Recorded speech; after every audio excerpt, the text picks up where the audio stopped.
మీరు కోరినట్లే వినిపిస్తాను.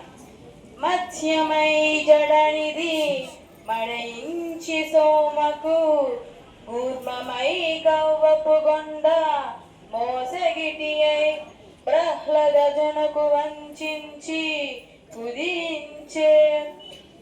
హరి అయి వటుడై జానపనకన సూపునై భాగవుడై క్షత్రపంక్తి చేసే జతరధరాముడై సౌరై దుష్టిలు సంహరించే.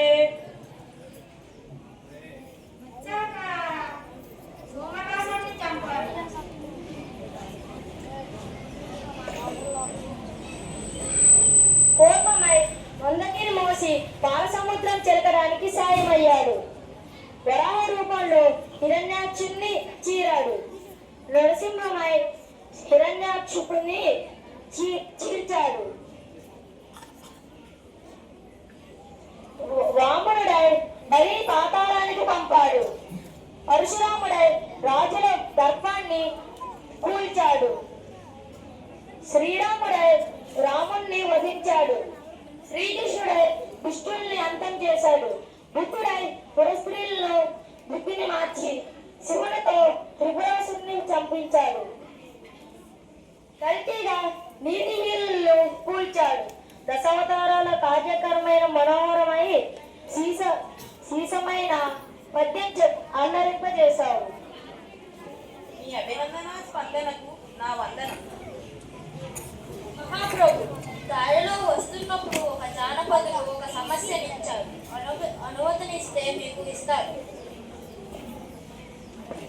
అది సంగతి. ప్రభువుల వారికి ఇవ్వదగిన సమస్య ఇచ్చావు. అవును, ఇవ్వండి. సభలో అందరి ముందు మాట ఇచ్చాను కదా, ప్రారంభించండి. ప్రభు, అందుకోండి. అందరూ నందరే మరియు నందరూ నందరే ఎందు నందరే. అష్టదిగ్గజ కవులారా, మా పదగుంసాన్ని చెప్పెదరు, ఆలకించండి. కొందరు పాండితీదనులు, కొందరి నాగరికుల్ గదావుదుల్, కొందరి చాతురీ ప్రియులు, కొందరు వదావుదుల్, కొందరి నాయకుల్ కొందరు, మరియు గాయకుల కొందరందరే. అందరు నందరే మరియు నందరందరే.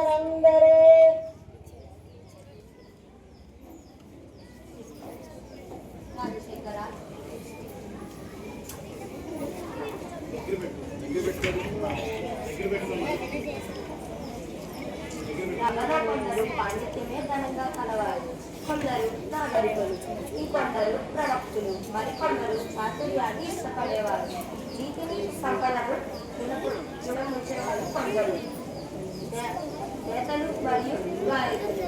ఇలా మన సభలో కొందరు ఉన్నారు. ఇలా మన ప్రదేశంలో ప్రజలు సామర్థ్యాలను గుర్తిస్తూ అందరూ అందరే అనడం వలన ఎవరికి వారే గొప్ప అని అర్థం.